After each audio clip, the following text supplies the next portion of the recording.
India पर trust कर रहे हैं, उसे मौका दे रहे हैं। और पाकिस्तान में देखे वो उसका अगर पासपोर्ट के लिहाज से देखे, दूसरे लिहाज से देखे, वो पाकिस्तान सबसे नीचे नंबर पर रहे। जुडिशरी के लिहाज से देखे तो नीचे नंबर पर है। पॉलिटिकली हम इतने पोलराइज्ड हो चुके हैं कि अभी तक ये समझ नहीं आ रहा कि पाकिस्तान का फ्यूचर क्या होगा। पाकिस्तान का यूथ नौजवान जो है वो स्किलफुल है, लेकिन वो ये सवाल करते कि उसे समझ नहीं आ रहा कि पाकिस्तान का आखिर फ्यूचर होगा क्या, किस तरफ जाएंगे, किस तरफ हम इकोनॉमिक स्टेबिलिटी लाएंगे, किस तरह हम पॉलिटिकल स्टेबिलिटी लाएंगे, किस तरह हम सोशली हमारी सोशल कोहेशन किस तरह वो स्ट्रेंथ होगी। इंडिया देखिए वो भी डाइवर्स सोसाइटी है, पाकिस्तान भी डाइवर्स सोसाइटी है। इंडिया में आज इकोनॉमिक स्टेबिलिटी है, पॉलिटिकल स्टेबिलिटी है, ना उसे सिक्योरिटी थ्रेट भी है, ना वहाँ पर आवाम जो है वो अपनी पार्लियामेंट्री डेमोक्रेसी पर यकीन रखते हैं। पाकिस्तान की पार्लियामेंट्री डेमोक्रेसी जो है उसको थ्रेट है अभी। डॉलर की पावर, क्योंकि इकानमी काफ़ी आजकल ग्रोथ कर रही है, जिसके पास ज़्यादा पावर हो इकानमी हो उसकी चल रही है। वेपन की पावर की बातें जो हैं वो आजकल ख़त्म हो गई हैं, क्योंकि 24 का ज़माना चल तो हम कब निकलेंगे ये एटम बम और बटन से?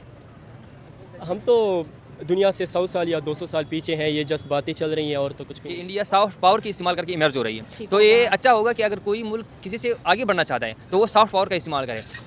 अगर वो किसी न्यूक्लियर वेपन की तरफ जाते हैं तो जाहिर बात है उनको भी नुकसान भुगतना पड़ेगा। टेक्नोलॉजी के अंदर, अपनी आईटी के अंदर, उसके बाद मैन्युफैक्चरिंग के अंदर, चाहे वो कार्ट एक्सपोर्टिंग हो, चाहे मोबाइल एक्सपोर्टिंग हो, कुछ भी हो, तो जिस तरीके से वो उसमें तरक्की कर रहे हैं, मुझे लग रहा है कि आने वाले ईयर्स में वो डोमिनेट एशिया में करेंगे। आप देख ले तो इस वक्त इंडिया एक एशियन टाइगर है। एशियन टाइगर इंडिया, आप मानते हैं इस बात को? बिल्कुल, मैं इसको ओपनली मानता हूँ। इंडिया जो है वो इस वक्त जो थर्ड वर्ल्ड कंट्रीज में है उसमें इंडिया एशियन टाइगर है। अच्छा। और काफ़ी आगे रन कर रहा है। 16,000 गाड़ियां जो हैं वो जापान के अंदर इंडिया इंपोर्ट करने जा रहे हैं अभी, जबकि दुनिया की बड़ी इकोनॉमीज मौजूद हैं। जब दुनिया की बड़ी इकोनॉमीज आपस में लड़ पड़ेंगी, वो अपनी इंडस्ट्री पे ध्यान ही नहीं देगी, वो जस्ट आपस में लड़ते रहेंगे, लड़ाई करते रहेंगे, तो सारा फायदा इंडिया का ही है। दुनिया में जितनी ज़्यादा सेल या जितनी ज़्यादा प्रोडक्शन का काम है वो इंडिया से जाएगा। खाने से लेके, पीने से लेके, कपड़े से लेके, जूते से लेके, हर ईच एंड एवरीथिंग। जब इतना ज़्यादा प्रॉफिट इंडिया को मिलेगा, ऊपर से 150 करोड़ की आवाम है, वो तो सारे काम।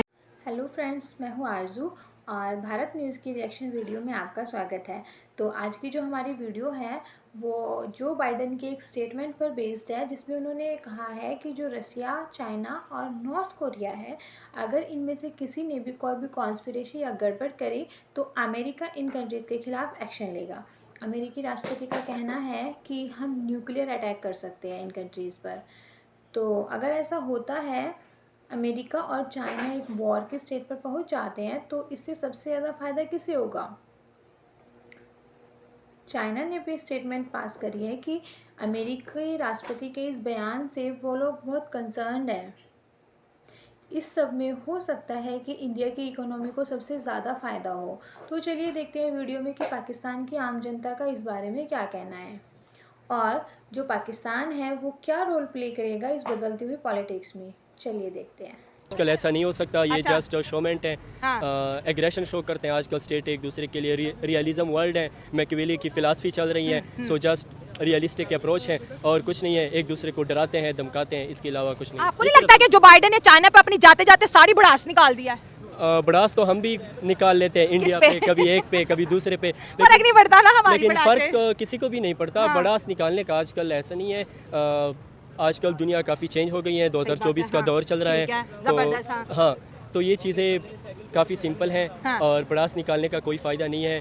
दुनिया प्रैक्टिकली काफ़ी चेंज हो चुकी है। चाइना भी कोई सिंपल कंट्री नहीं है, हाँ, वो ठीक वीटो है। पावर का हिस्सा है टॉप 5 स्टेट्स में। इस तरह रशिया भी टॉप 5 स्टेट में। नॉर्थ कोरिया की तरफ आप जाएँ, साउथ कोरिया, तो वो भी वर्ल्ड में काफ़ी डेवलपमेंट कर रहे हैं। तो ये बातें आजकल काफ़ी अजीब लग रही हैं कि एक स्टेट दूसरे को मतलब शोमेंट और अगर हम बात करें दुनिया की जितनी भी सुपर पावर कंट्रीज है, डिफरेंट वर्ल्ड की जो है समिट में बैठते हैं या डिफरेंट फोरम पे जाते, कहते हैं पीस प्रमोट करते हैं, दुनिया को पीस का पैगाम देते हैं, और जिसके साथ खारबाजी हो उसको सीधा कहते हैं भाई तुझे तो ठोकेंगे पहली फुर्सत में। आजकल दुनिया में ये चल रहा है कि जिसके पास ज़्यादा पावर हो हाँ। उसकी चलती है। पावर वेपन वाली पावर ना, जी, कि जी। डॉलर वाली पावर?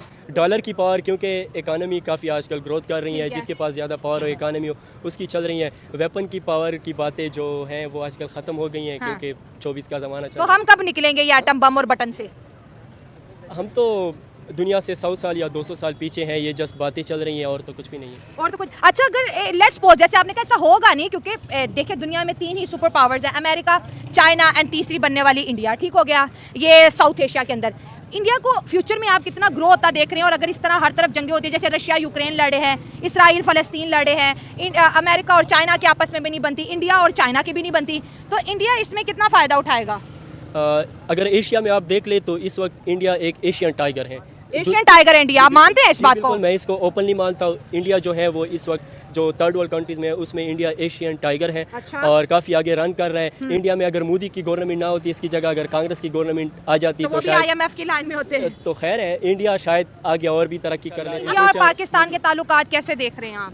इंडिया पाकिस्तान के ताल्लुकात के बारे में तो मैं ये कह सकता हूँ कि अगर पाकिस्तान में कुछ पीसफुल पार्टीज़ आए और इंडिया में, तो इंशाल्लाह हमारे ताल्लुकात अच्छे हो सकते हैं। और मैं इंडिया को एक दुश्मन नहीं समझता। मैं चाहता हूँ समझना भी नहीं चाहिए भाई, समझना भी पड़ोसियों नहीं को चाहिए। क्यों दुश्मन समझे हम? क्योंकि हाँ। अगर आप अमेरिका को देके, आप फ्रांस को देके, आप इंग्लैंड को देके, आप चाइना को देके, आप रशिया को देके, यूरोप के अंदर की लड़ाइयाँ देख लें। आप किसी भी स्टेट को देके, सारे बड़े कंट्रीज हैं वो हो अपने गया। अपने दुश्मनों, अपने नाइबर को दुश्मन नहीं समझते। एक पाकिस्तान है, एक तरफ हमने अफगानिस्तान को दुश्मन बनाया है, तो दूसरी तरफ ईरान को बनाया है, एक तरफ इंडिया को बनाया है। हर तरफ से हमने खुद के लिए मसले खड़े किए हैं। तो हमें ये उम्मीद है कि पाकिस्तान में अगर लेफ्टिस्ट साइड आ जाए सेंटर पे, शायद पीपल पार्टी और साथ में कुछ और पार्टीज आ जाए, और इंडिया में पीपल पार्टी आ जाए तो उधर कांग्रेस आ जाए। बिल्कुल हम ये चाहते हैं कि इंडिया में भी कांग्रेस आ जाए इस तरफ से, ताकि लड़के बहुत स्मार्ट लगते हो हैं।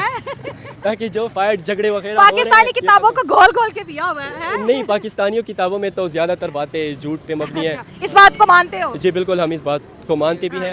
अमेरिका की पहले से बहुत कोशिश है और हर वक्त इस कोशिश में लगे रहते हैं कि हम आप सारी दुनिया को, सारे ममालिक को अपने उसमें इन्फ्लुएंस में अंदर नीचे रखा करें। तभी तो वो सुपर पावर है। हाँ, तो ये बात बहुत वाज़ेह है कि ये जब ये दोनों पावर जो है, अभी हमें पता है कि चाइना भी एक इमर्जिंग पावर बन चुकी है और दूसरी साउथ एशिया में इंडिया भी चल रही है इमर्जिंग पावर। तो ये फॉरेन पॉलिसी के लिहाज से इसी बात का वो वाज़ेह हो रही है, ये बात वाज़ेह हो रही है कि अगर इन दोनों के दरमियान जंग छिड़ गई तो ऑटोमेटिकली फ़ायदा इंडिया को होगी, क्योंकि ये दोनों इमर्जिंग, एक तो है डेवलप्ड कंट्री है और इमर्ज हो चुकी है यूएस, और दूसरी जो चाइना है वो इमर्जिंग पावर में है अभी वो इमर्जिंग स्टेट में। तीसरा नंबर इंडिया का आ रहा है। जी। तो वो अगर इनमें दोनों में क्लेश आ गया तो ऑटोमेटिकली ये चाइना, इंडिया को फायदा होगी कि वो आसानी से इमर्ज होगी। इंडिया को इस्तेमाल कर रहा था अमेरिका के, मैं इंडिया को प्रेफर करूंगा, चाइना को दबा लूंगा। चाइना जो है इंडिया को डराने के लिए कभी जासूसी गुब्बारे भेजता है तो कभी बहरी बेड़े भेजता है। ऐसे लगता है टॉम एंड जेरी जैसी लड़ाई है, लेकिन हमला कोई भी नहीं करता। ट्रेड बढ़ा रहे, $125 बिलियन की इंडिया और चाइना की ट्रेड है। डायरेक्ट इन्वेस्टमेंट इंडिया ने चाइना के अपने मुल्क के अंदर ला दिए। तो इंडिया की पॉलिटिक्स और वर्ल्ड पॉलिटिक्स, इंडिया की पॉलिटिक्स सॉफ्ट है, ठीक है, उसके अंदर जो है एक अलायंस है, स्ट्रेटेजिक पार्टनरशिप है, और अमेरिका की जो पॉलिटिक्स है उसमें एग्रेशन वर्ल्ड वॉर 2 के बाद देखा जा रहा है। तो इस वक्त पूरी दुनिया में बात हो रही है कि आखिर वाकई ये बात सच है कि हम वर्ल्ड वॉर 3 की तरफ जा रहे हैं। जी, ये अगर आप इसे देखे जाए ना, आप लोगों को पता होगा कि एक हार्ड पावर है और एक सॉफ्ट पावर होती है। तो अभी अगर हम इंडिया की उसमें देखें तो वो सॉफ्ट पावर इस्तेमाल करके इमर्ज हो रही है। सॉफ्ट पावर इस तरह है कि वो यूएस से अपनी वो ले रहे हैं, एड वगैरह ले रहे हैं, और यूएस इसको दे रहे हैं इस वजह से कि फिर आपने उसको काउंटर करना है। यूएस इन्वेस्टमेंट दे रहा है, एड नहीं दे रहा इंडिया को। वो इन्वेस्टमेंट कर रहा है, उसको उसके ऊपर मेहनत कर रही है कि ताकि उधर साउथ एशिया में उसको काउंटर करे, चाइना को काउंटर करे। लेकिन असल में बेसिकली ये इंडिया ये भी सॉफ्ट पावर इस्तेमाल कर रही है दोनों के साथ। वो दोनों को आपस में लड़ा रहे और ऊपर से वो दरमियान में निकलेंगी और इमर्ज होके एक डेवलप या सुपर पावर हो सकता है, सुपर पावर बन जाए। क्योंकि जैसे उनका दावा है कि हम तीसरी टर्म में वर्ल्ड की 3rd बड़ी पावर होंगे। तो अब अगर इस तरह की दुनिया की पॉलिटिक्स में चेंज आ रहा है तो इंडिया की तो बात पूरी हो रही है। जी, अभी वो लड़ाई में नहीं है किसी के साथ। जी, अगर वो एक क्लेम कर रहे हैं कि हम ये बनने जा रहे हैं, तो हो सकती है अगर हम इस बात को देखें तो फिर ये वाज़ेह नजर आ रही है कि अगर ये दोनों जो अभी लड़ पड़ते हैं, हम जो हम देख रहे हैं या जो दिख रहा है बाहर दुनिया को, तो ये इंडिया सॉफ्ट पावर इस्तेमाल करके अपने आप को इमर्ज कर रही है। आप क्या कहेंगे कि अमेरिका ने कहा हम न्यूक्लियर स्ट्राइक करेंगे, यहाँ पर वो कहते हैं ना कि हलचल मच गई, आर्टिकल्स पे आर्टिकल्स आ रहे हैं, और उन्होंने अप्रूव कर दिया है कि अगर हमें साजिश की बू आई तो हम फला पॉइंट पे डायरेक्ट जो है न्यूक्लियर स्ट्राइक करेंगे। पाकिस्तान तो कितने सालों से धमकी दे रहा है हमारे पास एटम बम है, बटन दबा देंगे, हमें कोई सीरियस नहीं लेता। पाकिस्तान के, जहाँ तक पाकिस्तान की बात है, पाकिस्तान इसलिए नहीं लेता क्योंकि इंडिया और अमेरिका जो है वो आपस में अब गठजोड़ वो कर रहे हैं, गठजोड़ है उनका, गठजोड़ है। और उनका गठजोड़ ये है कि पाकिस्तान की जो इंटरनल जो सिक्योरिटी है उनको तरह मुख्तलिफ वो टैक्टिक्स से जो है वो नुकसान पहुँचा रहे हैं। अच्छा, ठीक है। तो इसी वजह से अभी वो यानी इंडिया और अमेरिका जो आपस में उनकी जो गठजोड़ है उसकी वजह से पाकिस्तान को ये नुकसान पहुंचा, सिक्योरिटी के लेंस से वो नुकसान पहुंचा सकते हैं। लेकिन इंडिया तो पूरे दुनिया के हर फोरम पे कहता है कि मुझे सिक्योरिटी थ्रेट्स पाकिस्तान से हैं, क्रॉस बॉर्डर टेररिज्म की बात वो करता है। हमेशा जो है प्रोपेगेंडा फैलाते हैं। अच्छा। शुरू से ही वो पाकिस्तान के खिलाफ, वो अगर देखा जाए तो वो कहते हैं कि पाकिस्तान पर हमला कर रहे हैं, हालांकि उन्होंने हमेशा से जो है एग्रेशन दिखाई है पाकिस्तान। इंडिया ने कभी एग्रेशन नहीं दिखाई, इस बात के मैं बहुत से पाकिस्तानी चैनल्स ने सबूत दिया कि जंगों में सबसे शुरुआत हमने ही कर दी थी। नहीं, 1965 की वार अगर देखें, 1971 में देखें बांग्लादेश में उन्होंने जो अपना रोल प्ले किया है, तो उनमें इंडिया का सबसे जो बड़ा रोल था उसमें। तो बांग्लादेश ने इन्वॉल्वमेंट करवाई तो वो आए ना, इंडियन आए हैं। हाँ, तो बांग्लादेश ने उनको हेल्प के लिए बुलाया तो वो आए ना। नहीं, वो पहले से वो कर रहे थे, ये इसमें शामिल थे। कश्मीर को इशू अगर हम देखें इसमें उठा ले तो कश्मीर पे देखे उन्होंने जो प्रोप्स उनको अंदर कर दी कश्मीर के अंदर, उस ये पर भी आधा सच है। नहीं, वो उन्होंने जब अंदर कर दी उसके बाद टू रिजोल्यूशन यूएन के पास हो गए। अभी तक उन्होंने जो कश्मीर का स्टेटस जो है 370 आर्टिकल 370 जो उन्होंने चेंज किया है वो कश्मीर के हक और कश्मीर के अवाम मतलब का आप कह रहे हैं कि उनकी जानिब से साजिशें हाँ, होती है। मैं- कश्मीर का यही- जिक्र किया आपने, बांग्लादेश का जिक्र किया, जबकि हमें ये आधा सच बताया जाता है। जो इससे पहले का सच है वो कहीं छुपा हुआ है। मेरा पॉइंट ऑफ व्यू हाँ, ये मतलब आपका जितना भी स्टडी है वो पाकिस्तानी बेस है ना। है वो पाकिस्तान हाँ, तो बस फिर पाकिस्तानी बेस में तो यही बताया गया पता है कि जो बाइडन है खुद तो जा रहा है, मतलब वो कह रहा है कि भाई ना जीऊंगा ना जीने दूंगा। जाते जाते उसने तो जैसे देखिए चाइना को धमकी दे दी, चाइना और वैसे भी यूएसए की नहीं बनती, और स्पेशली रशिया और यूएसए की। कि नहीं तो बनती, मतलब हाँ, और अगर दुनिया की टॉप इकोनॉमीज आपस में लड़ पड़ेंगी तो कहीं ना कहीं छोटी इकोनॉमीज को इसका फायदा हो जाएगा। अच्छा। कि जाहिर सी बात है भाई उनको बूस्ट मिलेगा, बड़ी इकोनॉमीज तो लड़ाई में पड़ जाएंगी, लेकिन न्यूक्लियर वार होनी नहीं चाहिए। उसके सही जो हो गया। डैमेजेस होंगे वो अभी तक हमें जापान में नजर आते हैं। उसके नागासाकी हाँ, सिटी हिरोशिमा और हाँ नागासाकी, नागासाकी, जी। वहाँ पे न्यूक्लियर वार हुई तो उसके अभी तक हमें साइड इफेक्ट नजर आते हैं। तो अब देखिए वार की तरफ जाना नहीं चाहिए। अब सुलह सफाई से बैठो, इसको तसल्ली से हल करो। लेकिन जिस तरह कंट्रीज आगे बढ़ती जा रही उतनी साजिशें भी तो बढ़ रही है ना भाई, सीधा तो कोई भी नहीं है ना। अब चाइना ने भी आर्टिकल छापा है कि भाई हमें तो सीरियस कंसर्न है कि ये अमेरिका ने, बाइडन ने जाते जाते तोहफा दे दिया है चाइना को। देखिए बिल्कुल ऐसे ही है, पावर की गेम है, मनी की गेम है। हर बंदा चाहता है कि भाई उसकी ट्रांसपोर्ट चले, मतलब कि उसका जितनी एक्सपोर्ट है सारी उससे हो। अब चाइना एक बड़ी इंडस्ट्री बन गया है, चाइना चाहती है कि पूरी दुनिया आके चाइना के साथ लिंक करे। वहाँ यूएसए जो है उसकी मार्केट डाउन हो रही है। हाँ। यूएसए चाह रहा है कि दुनिया हमसे आगे माल खरीदे अपना। उसके बाद रशिया देखे, रशिया भी एक बड़ी इकोनॉमी है। तो जब दुनिया तो फायदा तो तीसरे को हो गया ना, इंडिया। बिल्कुल इंडिया को इससे बड़ा फायदा होगा, इसलिए दुनिया की थर्ड बड़ी इकोनॉमी बनने जा रहे हैं इंडिया हाँ। वाले, क्योंकि बड़ी इकोनॉमीज तो आपस में लड़ पड़ेंगी। जब दो बड़े आपस में लड़के गिर जाएंगे तो भाई तीसरा जो है फायदा उठा जाएगा। हाँ। तो इंडिया के लिए तो एक अच्छी न्यूज़ है, बट लेकिन मसला यह है कि न्यूक्लियर वार के जो साइड इफेक्ट है वो वहां तक नहीं रहते, वो आगे भी आते हैं। बिल्कुल आपने बात सही की कि न्यूक्लियर, जैसे अमेरिका ने जापान के ऊपर अटैक किया था, आज भी उसके आसार वहां पर मौजूद है। आज भी वहां पर जो है पैरालाइज बच्चे पैदा हो रहे हैं। लेकिन इंडिया अगर कहता है कि मेरी तो फर्स्ट यूज पॉलिसी नहीं है, वो तो न्यूक्लियर वॉर से ही आउट हो जाता है। पाकिस्तान कहता है मेरे पास एटम बम है, मैं चलाऊंगा, वो मजाक बन गया। और अमेरिका ने इतना कहा है कि हम न्यूक्लियर स्ट्राइक करेंगे। इस वक्त पूरी दुनिया में आर्टिकल छप रहे हैं, तो सीरियसनेस कितनी दिख रही है हमारे एटम बम और उनकी। देखिए सीरियसनेस में तो यहाँ एक फनी बात कर देता हूँ कि पाकिस्तान के जो हालात चल रहे हैं, मैं कहता हूँ कि वार होने दो। हम तो खुद भी नहीं जी पा रहे, हमारे तो पहले मसले नहीं पकड़े जा रहे, ना बिजली के बिल हम तो पकड़े जा डूबे रहे। हैं सनम, हाँ, तुम्हें भी ले डूबे कि ना हमारे पहले मसले सॉल्व हो रहे हैं, ना हमारा कोई प्रेसिडेंट टिक रहा है, ना हमारा कोई वज़ीर आज़म टिक रहा है, ना वज़ीर आला टिक रहा है। तो मैं तो कहता हूँ कि वार होने दो। पाकिस्तानी कह रहे हैं हमने तो वैसे भी नहीं तरक्की करनी, अच्छी बात है, वार हो, दुनिया खत्म हो, सब जाएं। देखिए बिल्कुल ऐसा ही है, फनी वे में हम इसको ले तो हम ये बात बोल सकते हैं, लेकिन अगर उन्हें सीरियस नोट बात करें तो आप एटम बम के साथ न्यूक्लियर वार का मुकाबला नहीं कर बाइडन को सकते। कहते हैं बुजुर्ग है या बूढ़ा है, लेकिन बाइडन ने जो बम गिरा दिया जाते देखिए, जाते अप्रूवल दे दी है। बाइडन को नजर आ रहा है कि उसकी हुकूमत नहीं आएगी। हाँ। अब दोबारा से डोनाल्ड ट्रंप वापस आने जा रहा है। जिस तरीके से मैं मिस्टर बीस्ट की लास्ट दिनों देख रहा था, दुनिया जानती है मिस्टर बीस्ट को, वो जो है वो क्या बात है डोनाल्ड ट्रंप के साथ इकट्ठा हो रहा है। उसके अलावा अगर बात करें एलन मस्क, जिसे भाई वो दुनिया का अमीर तरीन बंदा बनने जा रहा है, वो जाके डोनाल्ड ट्रंप के साथ मिल रहा है। तो जो बाइडन को नजर आ रहा है कि उसकी हुकूमत अब नहीं बनेगी, बिल्कुल। वो गिरने जा रहा है। तो जाते जाते वो कोई ऐसा पंगा करना चाह रहा है कि नहीं हुकूमत बने ही ना, इंडिया इससे यही कितना रहे। फायदा उठाएगा? देखिए जारी सी बात है, इंडिया की इंडस्ट्री कितनी बड़ी। मैं पिछले दिनों एक न्यूज़ देख रहा था, 16,000 गाड़ियाँ जो हैं वो जापान के अंदर इंडिया इंपोर्ट करने जा रहा है अभी, जबकि दुनिया की बड़ी इकोनॉमीज मौजूद हैं। जब दुनिया की बड़ी इकोनॉमीज आपस में लड़ पड़ेंगी, वो अपनी इंडस्ट्री पे ध्यान ही नहीं देगी, वो जस्ट आपस में लड़ते रहेंगे, लड़ाई करते रहेंगे। तो सारा फायदा इंडिया का ही है। दुनिया में जितनी ज़्यादा सेल या जितनी ज़्यादा प्रोडक्शन का काम है वो इंडिया से जाएगा, खाने से लेके, पीने से लेके, कपड़े से लेके, जूते से लेके, हर ईच एंड एवरीथिंग। जब इतना ज़्यादा प्रॉफिट इंडिया को मिलेगा, ऊपर से 150 करोड़ की आवाम है, वो तो सारे काम में लग जाएंगे। अमेरिका ठोकेगा चाइना को, पाकिस्तान इकोनॉमिकली जो है बर्बाद हो चुका है, तो इंडिया को तो तंग करने वाला फिर कोई बचा ही नहीं। बिल्कुल अकेला शेर है, अकेला शेर फिर घूमेगा जंगल के अंदर, कोई नहीं उसे पकड़ पाएगा। और पॉलिटिक्स बहुत इंटरेस्टिंग होती जा रही है। बिल्कुल ऐसा ही है। देखें ये सारी पावर की वही नशे की गेम चल रही है। मैंने आपको पहले भी बात जैसे कि नशे की गेम चल रही है और इंडिया के हाथ वो नशा लगने जा रहा है, मुझे लग रहा है। अगर देखिए पहले भी इंडिया कोई हल्की इकोनॉमी नहीं है, दुनिया की थर्ड बड़ी इकोनॉमी बनने जा रही है, और अगर उसको मजीद मौका प्रोवाइड कर दिया जाता है, उसे एक प्लेटफॉर्म दिया जाता है कि भाई ये पड़ी चीज़ आकर उठा लो, तो इंडिया कभी भी उसे देख नहीं करेगा। इंडिया इजीली जाएगा, अपनी वो चीज़ को उठाएगा और दुनिया के अंदर राज करेगा, बादशाह करेगा। मुझे लगता है कि जैसे गोरों ने आके हिंदुस्तान पे राज किया था ना किसी दौर में, अब इंडिया वाले उठ के जाएंगे। और एक अच्छी बात है कि चले यार सब कंटिनेंट का बदला तो लें। ये 100 साल अगले हमारे हैं, तो ये बात सच है। हाँ मुझे ये लग रहा है कि जो वो कह रहे हैं कि 100 साल उनके हैं, भाई वो जिस तरीके से उन्होंने रैपिड ग्रोथ की है डिफरेंट डिपार्टमेंट्स के अंदर, अपनी टेक्नोलॉजी के अंदर, अपनी आईटी के अंदर, उसके बाद मैन्युफैक्चरिंग के अंदर, चाहे वो कार्ड एक्सपोर्टिंग हो,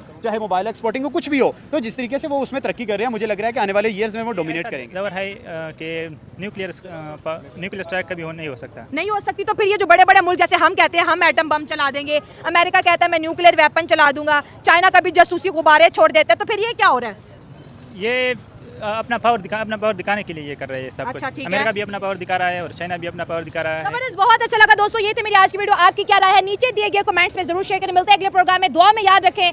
गॉड ब्लेस यू ऑल। तो जैसा कि आप लोगों ने वीडियो में देखा कि जो बाइडेन के स्टेटमेंट के बारे में लोगों का क्या कहना है। कुछ लोगों का कहना है कि ऐसा कुछ होगा ही नहीं कि कंट्रीज़ आपस में स्ट्राइक करें। ये सिर्फ़ और सिर्फ बयानबाजी है। सभी को पता है कि अगर कंट्रीज़ आपस में स्ट्राइक करेंगी तो उसके क्या रिजल्ट्स होंगे। जो अर्थ है वो एंड पॉइंट पर आ जाएगी। तो दूसरी तरफ अगर देखा जाए तो पाकिस्तानी लोगों का कहना है कि जो बाइडन हैं जो वो जाते जाते सिर्फ अपनी भड़ास निकाल के गए हैं। तो आज के टाइम में जो कंट्रीज़ हैं वो पीस को प्रमोट करती है, अपनी इकोनॉमी पर ध्यान देती है। तो इसलिए ऐसा कुछ होगा नहीं। और बाय चांस अगर ऐसा कुछ हो भी जाता है तो अगर अमेरिका और चाइना वॉर की स्टेट पर पहुंच भी जाते हैं तो उससे सीधा सीधा फ़ायदा इंडिया को होने वाला है। जो इंडिया है उसकी इकोनॉमी अच्छी होगी, इन्वेस्टमेंट बढ़ेगा और देश ग्रो करेगा। तो वैसे ये सब बाकी बाद की बातें हैं, ऐसा कुछ होने वाला है नहीं।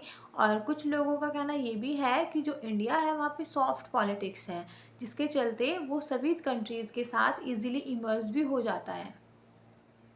और जैसे कि देखा भी गया है कि इंडिया और चाइना में काफ़ी मतभेदों के चलते उनमें अभी भी 125 बिलियन की डायरेक्ट डीलिंग है। तो दूसरी तरफ पाकिस्तान पर कोई ध्यान इतना देता भी नहीं है, कोई पाकिस्तान को इतना सीरियसली लेता ही नहीं है। बाकी ऐसा कुछ होने वाला नहीं है कि कंट्रीज़ आपस में स्ट्राइक करें, क्योंकि आज के टाइम में सभी कंट्रीज़ अपनी इकोनॉमी पर, अपने इंटरनल स्ट्रैटेजी पर ध्यान देती है। तो हमने देखा कि लोग क्या कहते हैं इस बारे में। आज के लिए इतना ही, मिलते हैं नेक्स्ट वीडियो में। वीडियो को लाइक, शेयर एंड चैनल को सब्सक्राइब करिएगा। Thank you. जय हिंद, जय भारत।